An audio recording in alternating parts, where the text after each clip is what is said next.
Bueno, muy buenos días. Vamos a continuar con el tema de los tiempos verbales. Estamos desarrollando la guía número 3 y hemos hablado de algunos conceptos. Ayer estuvimos hablando acerca del subjuntivo. El propósito para hoy será identificar el modo imperativo, el aspecto y el tiempo verbal. Entonces, hablábamos que el subjuntivo en la clase pasada expresa una duda, un deseo, una posibilidad.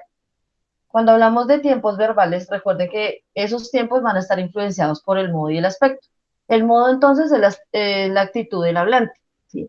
¿Qué intencionalidad tiene al comunicar el mensaje? Entonces, cuando hablamos de indicativo decimos que lo único que quiere es indicar una acción, expresar una acción que se llevó a cabo en presente, en futuro, eh, perdón, que se llevó a cabo en el pasado, es decir, en el pretérito, en el presente o que se va a llevar a cabo en el futuro. Solamente nos quieren expresar esa acción. Subjuntivo quiere expresar un deseo, una posibilidad o una duda que yo tengo frente a las acciones, ¿cierto? Entonces, a través del subjuntivo voy a expresar los deseos y mis intenciones.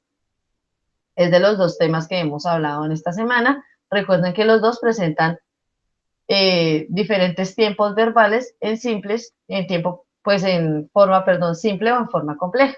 Hoy hablaremos acerca de el imperativo. Entonces, el imperativo expresa orden o ruego. Este modo verbal no tiene tiempos verbales, es decir, que no se determina ni en el pasado, ni en el presente, ni en el futuro. Simplemente tiene un modo verbal que es el presente. Entonces, no es como en el indicativo que nos presentan 10 formas verbales, en el subjuntivo nos presentan 6 formas verbales, el imperativo no. Entonces, simplemente es una intención en el momento del hablante de expresar una orden y ruego. En este caso sería el ejemplo, estornuda en un pañuelo para que no esparzas los gérmenes. Entonces, el verbo principal de esta oración es estornudar, ¿cierto? Y presenta una acción en presente, una orden en presente. Por eso no existen tiempos verbales dentro de este modo verbal. Hemos estado hablando también del aspecto, entonces la forma en que se realiza la acción. Recuerden que puede ser perfecto o imperfecto. Perfecto cuando una acción está en el pasado, pero ya finalizó. Por ejemplo, dentro de nuestro contexto educativo, entonces realicé las evaluaciones del primer periodo. Es una acción que ya finalizó, ocurrió en el pasado y ya finalizó. Imperfecto es una acción que no está acabada, que ocurre en el pasado, sigue ocurriendo y posiblemente va a tener continuidad. Entonces, yo estudiaba virtualmente. Algo que ocurrió, que está ocurriendo hace unos meses, sigue ocurriendo y posiblemente seguirá ocurriendo en un periodo corto de tiempo, ¿no? Vemos también que según la construcción sintáctica de los verbos se pueden clasificar en, entonces, simples, que lo hemos visto con el indicativo y el subjuntivo. Entonces, cuando decimos que a través de su construcción sintáctica estamos hablando de la estructura, de esa estructura gramaticalmente que nos presentan los verbos. Pueden ser simples cuando dentro de su estructura sintáctica no requieren un verbo auxiliar, es decir, que solamente está conformado por un verbo principal. En el ejemplo, yo canto todas las mañanas, vemos que no hay ningún verbo auxiliar. Y complejos que dentro de su estructura sí requiere un verbo auxiliar que siempre va a ser el verbo haber, cuando estamos hablando de los modos verbales, ¿no? Entonces, yo habría cantado muy bien en la presentación. Vemos que yo habría cantado muy bien, tiene para su construcción y para su estructura sintáctica, pues tiene la ayuda de un verbo auxiliar, que es el verbo haber, y el verbo principal en participio, que es cantar. Vamos entonces a encontrar también que según el momento en que se ejecuta la acción, los verbos se van a clasificar en absolutos o en relativos. Absolutos van a indicar una relación directa con el momento en que se llevan a cabo dichos verbos.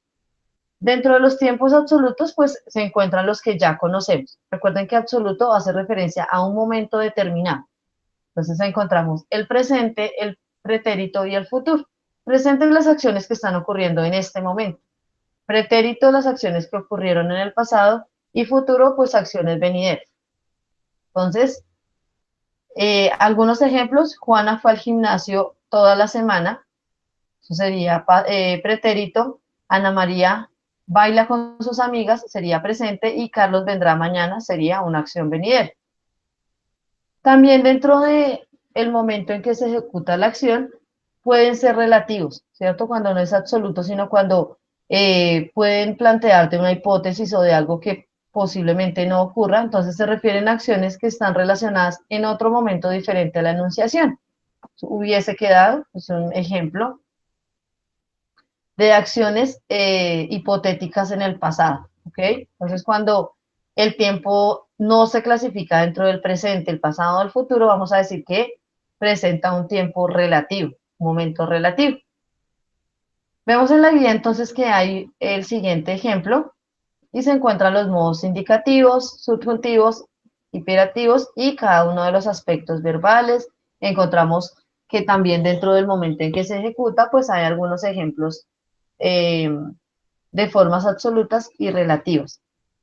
Hay una actividad que se plantea en esta guía y es escribir 5 oraciones con la clasificación vista en clase.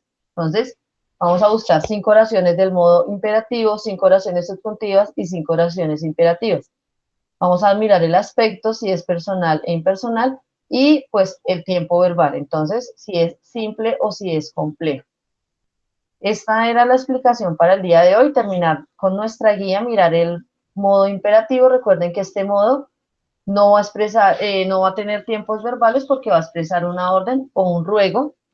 Recuerden también lo de la clasificación, que era algo que, aunque lo hemos visto en el transcurso de nuestras clases, de pronto no teníamos una definición eh, ya concreta frente al mismo. Entonces, dentro de la construcción sintáctica, que hablamos de la gramática, de cómo se organizan las oraciones, están los simples y los complejos, de acuerdo a si requieren o no requieren un verbo auxiliar.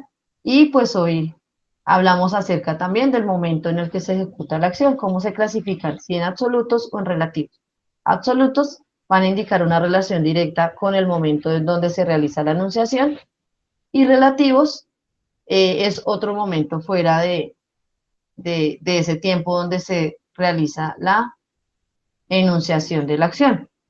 ¿Alguna pregunta frente al tema que hemos hablado hoy, chicos? No, señora. No hay pregunta.